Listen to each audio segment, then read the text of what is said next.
La historia de Agelis comenzó Con extraños ruidos por la madrugada. Hablamos del año 1960, cuando en el convento Movimientos autónomos de los objetos. Arañazos en las ya no se paredes. profesaba el culto que le diera vida.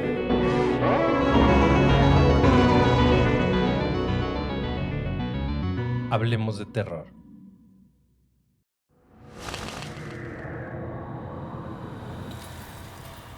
Hola terroríficos, ¿cómo les va? Muchas gracias por seguirnos y acompañarnos en cada relato. Sean bienvenidos a este espacio donde tratamos de desconectarnos de la rutina diaria y disfrutar de un relato de terror. Los invito a que se preparen su bebida favorita, se relajen e imaginen que son parte del relato. No olviden que pueden escucharnos en todas las plataformas de podcast y en YouTube. El siguiente es un relato escrito por nuestro amigo Richard. Como siempre, el uso de audífonos es sugerido. Volumen arriba, apagar la luz y disfrutar. Esto es, Hablemos de Terror. Bienvenidos.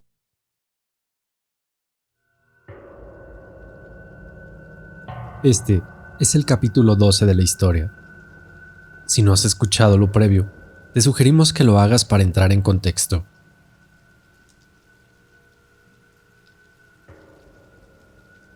Jesús les dijo: de cierto os digo, si no coméis la carne del Hijo del Hombre y bebéis su sangre, no tenéis vida en vosotros. El que come mi carne y bebe mi sangre, tiene vida eterna, y yo le resucitaré días postreros.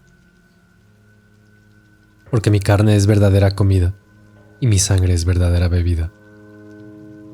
El que come mi carne y bebe mi sangre, en mí permanece, y yo en él. Y como me envió el Padre viviente, y yo vivo por el Padre, asimismo el que me come, él también vivirá por mí. Este es el pan que descendió del cielo, no como vuestros padres comieron el maná y murieron. El que come de este pan vivirá eternamente. Cada uno de los pasajes bíblicos de Juan 6, del 53 al 58, pasaron por la mente del Padre frente a la extraña puerta. Aquello se refería a Jesús como el restaurador del mundo, el que venía a dar la vida. No era esta la manera de interpretar la Biblia en aquel punto. Tal vez sí, y fue el ser humano quien malinterpretó las cosas desde un comienzo. La confusión lo abrumó, y por instantes cuestionó todo lo que había aprendido en su largo camino como hombre de Dios. Un mar de cadáveres, volviendo a la vida de esta manera, un pueblo entero siendo transformado en alimañas. Más bien parecía el final del hombre, y tal vez lo era. El aire comenzó a escasear con el túnel saturado de gente. Casi no se podía transitar, y la muchedumbre quedó varada en medio camino, esperando instrucciones, consumidos por el horror, encomendándose a Dios para permanecer hasta el amanecer con vida. Habían pasado largos minutos desde que el grupo de cobardes encargados de la vanguardia había huido hacia la salida de la casa parroquial. No existía certeza de su escape o de algún destino más cruel. ¿Se habrán puesto a salvo? Es lo que se preguntaba el cazador, pero no se arriesgaría a llevar a todo el grupo a la muerte. Así que junto a Jacinto y otro hombre voluntarioso se abrieron paso con dirección a la salida. En el mejor de los casos encontrarían la casa parroquial vacía y podrían organizar desde ahí la defensa y quizás encontrar una forma de escapar al amanecer. La rejilla estaba abierta. Solo le bastó al cazador asomar lentamente la cabeza para inspeccionar la habitación, no encontrando rastro alguno de los hombres. Había un silencio inquietante que se rompía en momentos por gritos estremecedores provenientes de la calle. Aún había gente intentando buscar refugio y siendo devorada por los no muertos. Eran gritos espeluznantes, en medio de aquel silencio que, en cosa de minutos, pasaban a gemidos moribundos. Y pronto, todo nuevamente silencio sepulcral. Salieron rápidamente del agujero y avanzaron en la penumbra iluminados con una amarillenta y tenue lámpara, cautelosos, intentando lo que aquellas viejas tablas bajo sus pies no rechinaran lo suficiente para atraer a los no muertos.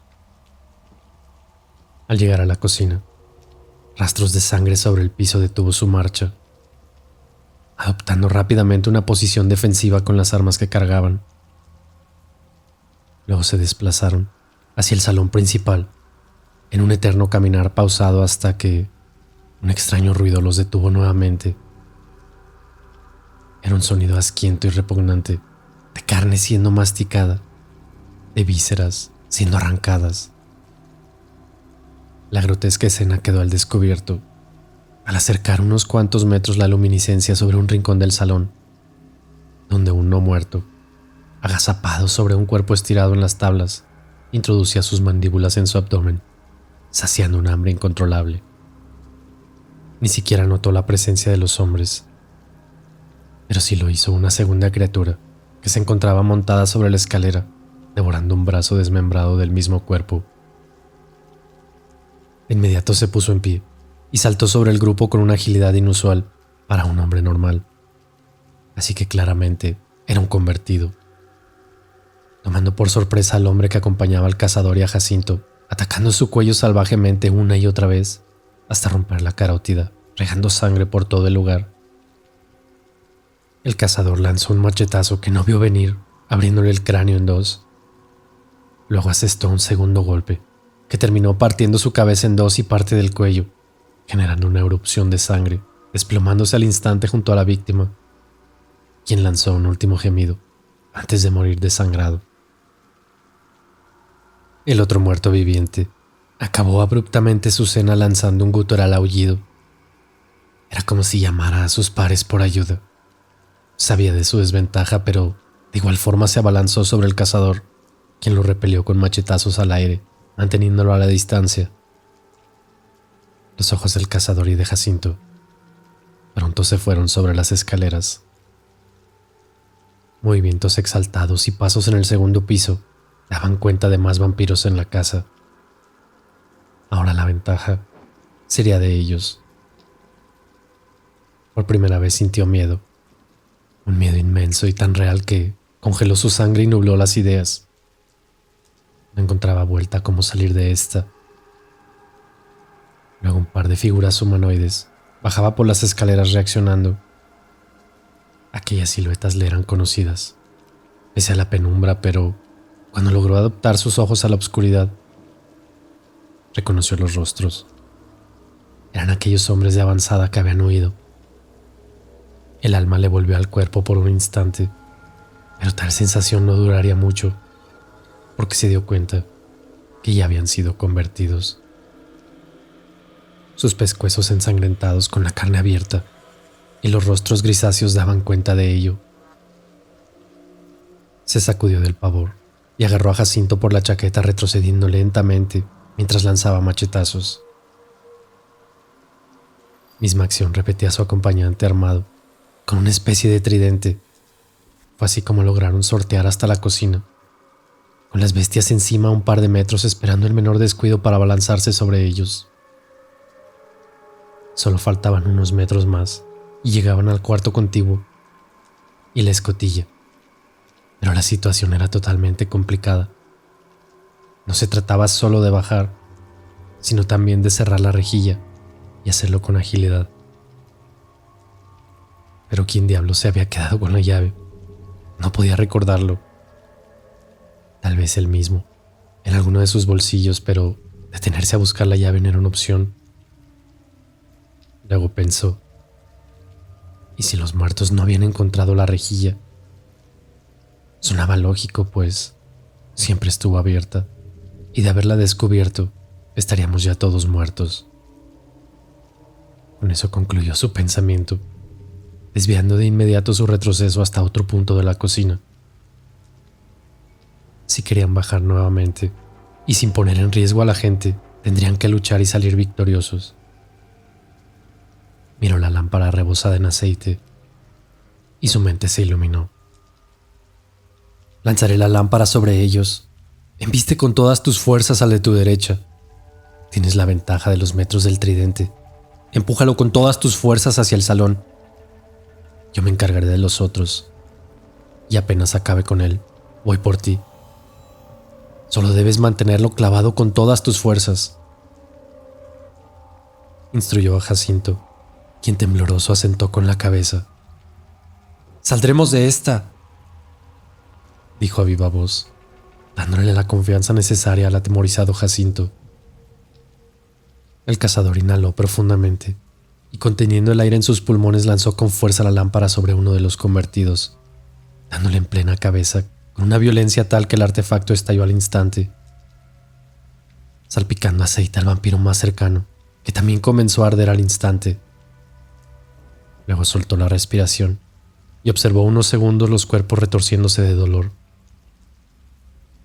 El fuego parecía dañarlos y causarles un intenso dolor. Otros 2 vampiros se apartaron al ver la inmensa llamarada y fue el momento de atacar. ¡Ahora!, le gritó a Jacinto, que estupefacto veía calcinarse los cuerpos. Tuvo que darle un empujón para que volviera en sí y procediera de acuerdo al plan. Con el tridente en alto y gritando como si participara de una batalla medieval, se abalanzó hacia una de las criaturas, asestando las puntas de su arma a la altura del estómago. La mezcla de miedo y adrenalina le dio mayor fuerza empujando a la bestia más allá del campo visual del cazador, quien por su parte saltó sobre el otro vampiro, propinándole un machetazo en el cuello con violencia tal que casi lo decapita de un solo golpe.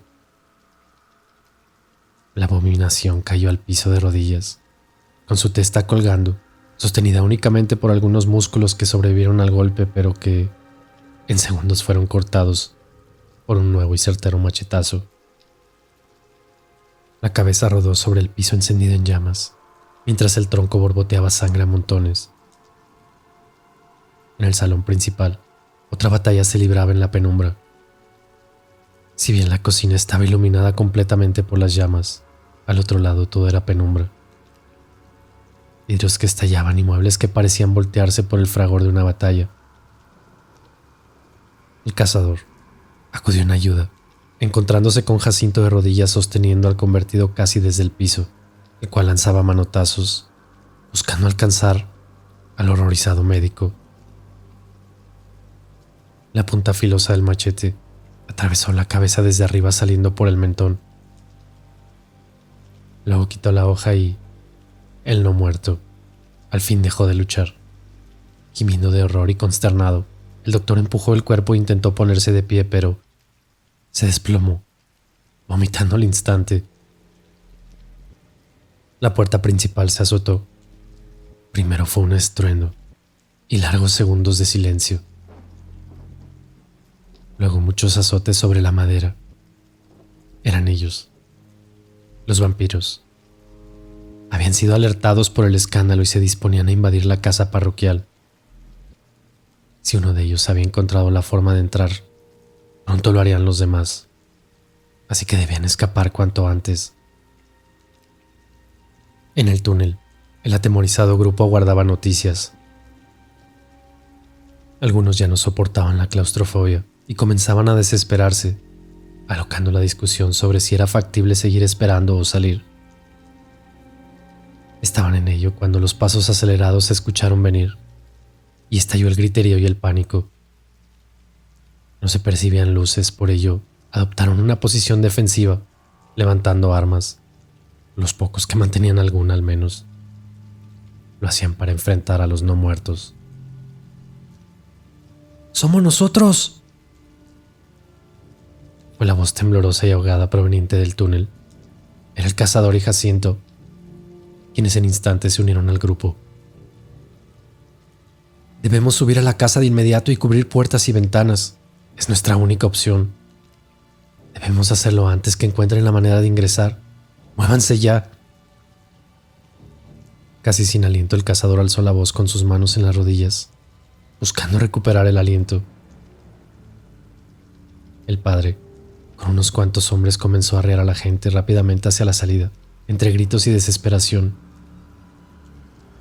Algunos hombres, sobre todo los más jóvenes, y sin importar dejar atrás al resto, tomaron la delantera varios metros, aprovechando su condición.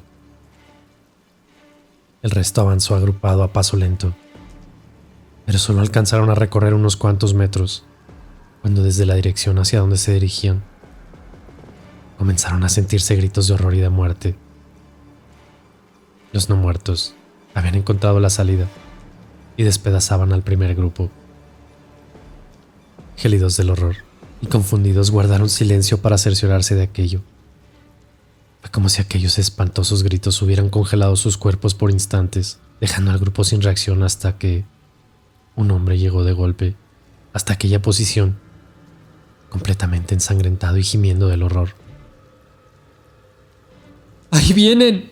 ¡Ahí vienen! ¡Moriremos todos, Dios mío! Fue la frase que originó un nuevo y horrible caos. Era el final para el grupo sobrevivientes. Ya no había salvación. En el retroceso y producto de la desesperación, fueron cayendo al piso, pero al resto poco le importó pisotearlos, transformando aquella situación en una horrible estampida, con más caídas, causando pronto un taponamiento del estrecho túnel, donde lentamente fueron amontonándose mujeres, hombres y hasta niños. Con esto, obstaculizando la pasada completamente. Ya no solo morirían a causa de los no muertos, la asfixia cobraría sus primeras víctimas. El resto del grupo, que no quedó en tan triste circunstancia, intentaba salvar a sus pares jalando como podían. Aturdidos, unos cuantos lograron zafarse de aquel mar de gente amontonada casi sin oxígeno. No quedó más de una docena de aquel medio centenar de personas que inicialmente había descendido. 2 mujeres y un niño alcanzaron a ser rescatados antes de desistir y retroceder, pues los vampiros habían llegado al otro lado del tumulto. Y si bien no lograrían pasar por el momento, comenzaron a devorar a los moribundos y tal vez a convertirlos. Ya más nada podían hacer, debiendo retroceder entre lágrimas al ver cómo se ahogaban sus vidas y alzaban sus brazos con el último de los alientos pidiendo ayuda. No hay nada más que podamos hacer, dijo el cazador al padre, quien no se resignaba a la tragedia, mirando con ojos de tristeza profunda a los agónicos hombres y mujeres siendo aplastados y ahora devorados desde el otro lado. Era cruel, pero los que aún quedaban de pie sabían que gracias a la tragedia tendrían algunos minutos de ventaja para escapar. ¿Pero a dónde? La salida de la iglesia había sido clausurada por el valiente monaguillo, y aún así estaba infectada de vampiros. De igual forma, retrocedieron por aquel sentido de sobrevivencia, alejándose rápidamente del taponamiento humano, pero sin tener claridad en lo absoluto de su destino. Solo avanzaron en la oscuridad hasta que uno de ellos se detuvo frente a aquella extraña puerta. El resto, al notar la acción, también se detuvo frente a la puerta. Cuando todos notaron aquella acción, giraron todos sus cabezas viendo hacia el padre. Era él quien se había parado en la puerta primero, y rápidamente comenzó a quitar el manojo de llaves desde su cinto, quedándose con aquellas 4 entre sus dedos, las 4 más antiguas y carcomidas, las que nunca había utilizado en sus años a cargo de este lugar. La mano anciana y temblorosa tardó en introducir la primera llave en la cerradura. Giró lentamente hasta escuchar un chasquido de liberación. Luego procedió con la segunda, y así con la tercera, aunque esta última le dio algo más de trabajo, pidiéndole ayuda al cazador para destrabarla. Cuando introdujo la cuarta y última llave, hubo una pausa, una en la cual volteó a observar al resto como queriendo preguntar si estaban seguros de seguir adelante. No hubo palabras, pero todos entendieron y asintieron con la cabeza. Destrabó la última de las cerraduras y temeroso se alejó unos pasos de la puerta, dejando puesto el manojo de llaves. Sintió tanto o más miedo que el resto, pero al fin de cuentas era el único lugar que podía otorgarles refugio o quizás una salida. Pensó entonces por qué no sabía de este lugar. Nunca había transitado por el túnel, pero su antecesor le había hablado a él. Nunca respecto a la espeluznante puerta y de lo que había detrás de ella. Claramente no era un buen indicio. Algo en esto estaba mal. Lo sintió en su pecho como una corazonada, pero era tarde. Era entrar ahí o ser devorado por las bestias vampíricas. El cazador empujó la puerta, pero era más pesada que cualquiera que hubiera visto, debiendo ayudarse de ambas manos y de 2 hombres para lograr el cometido. No hubo chillido de bisagras. Parecía estar pegada a su marco de cemento y rocas, tardando bastante en concluir la tarea. Claramente aquella puerta no había sido removida en décadas o tal vez siglos. Un hedor a muerte los recibió al instante. La bocanada de pestilencia emergió desde lo más profundo del lugar, abriéndose paso entre los hombres como buscando una salida. La putrefacción era horrenda, dejando a varios arrodillados, devolviendo el estómago asqueado con el nauseabundo perfume que emanaba. Luego algo más salía de aquel lugar. Parecía una extraña ventisca o tenue brisa. Llevaba dentro de sí misma ecos de lamentos casi imperceptibles,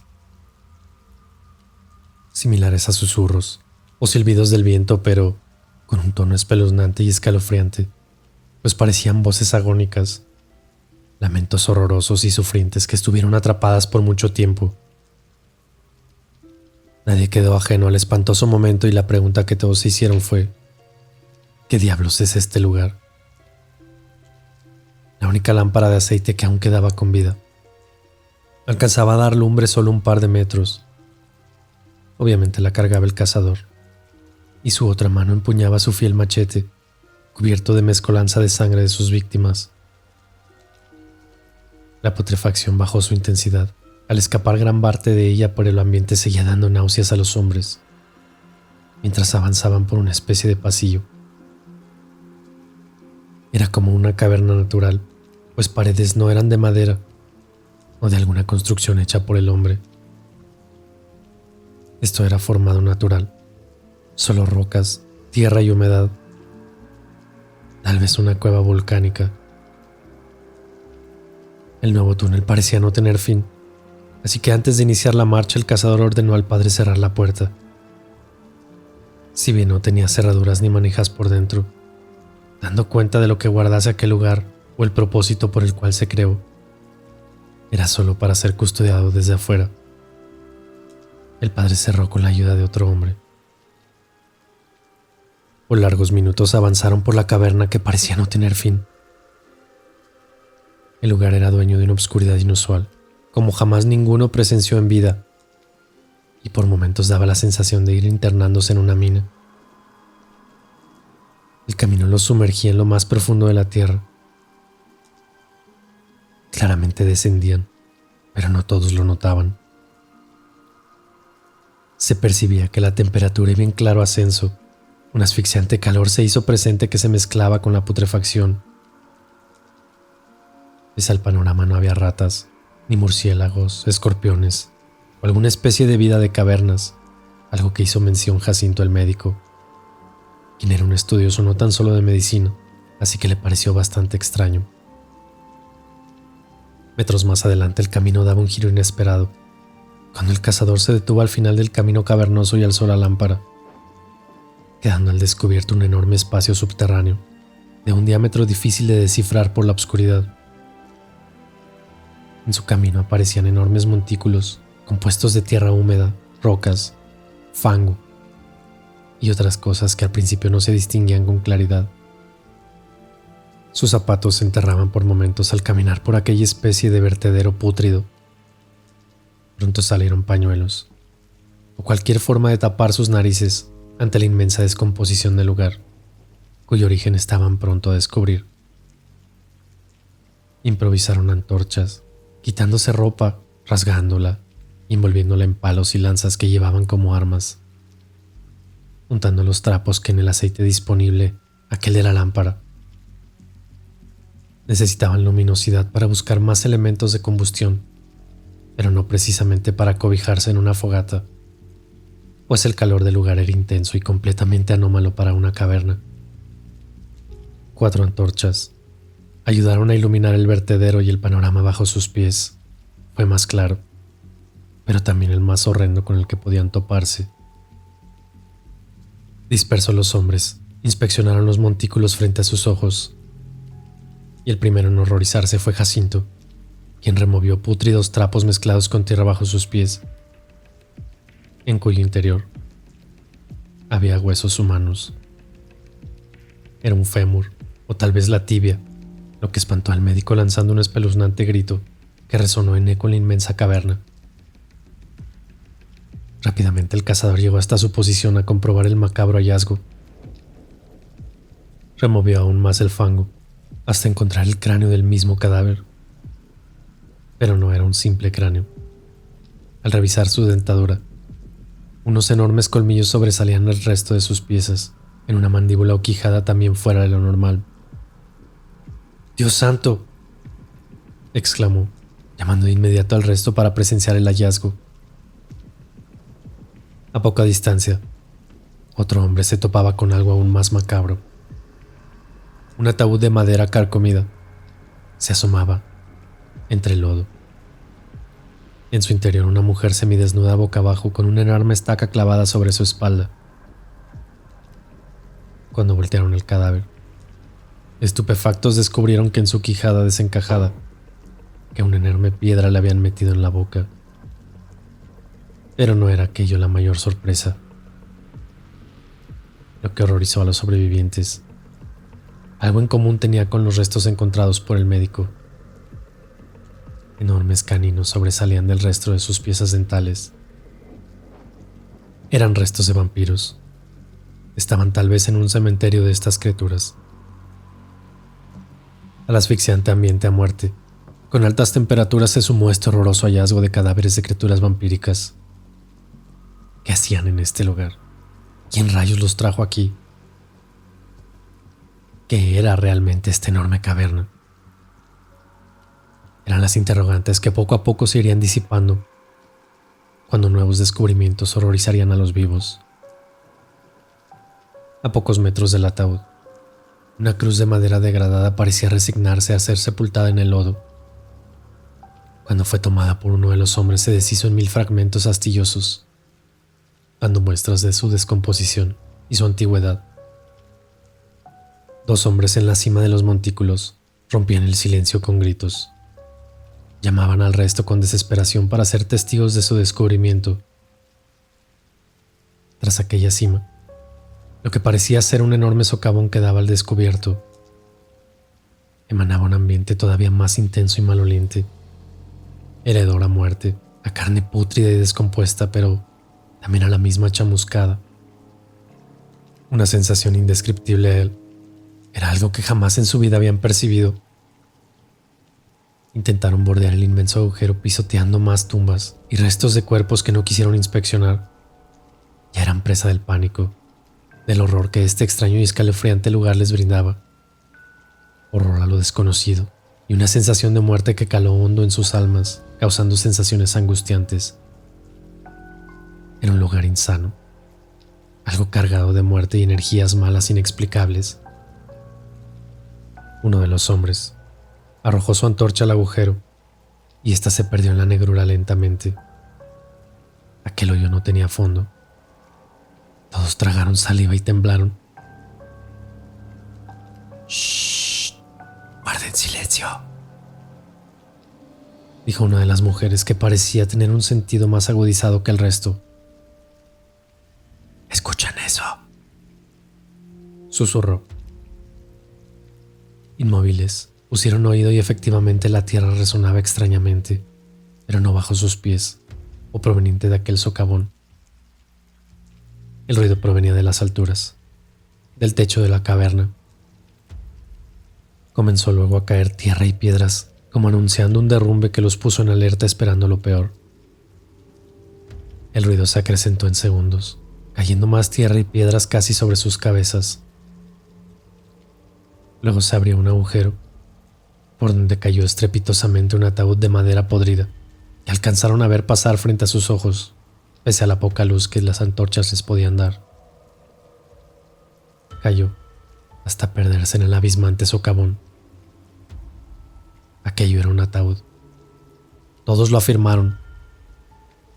Todos lo habían visto con sus propios ojos. No habían prestado entonces, hasta ese momento, mucha atención sobre sus cabezas. No era todo rocas y tierra. La penetración de raíces y humedad se hacía evidente. Aquello era el suelo. Suelo con vida, encargado de la descomposición de materia orgánica y sus raíces reguladoras de los flujos de agua, de gases y de almacenamiento de cientos de nutrientes. Nutrientes que dan vida a organismos vivos y tal vez también vida a los muertos.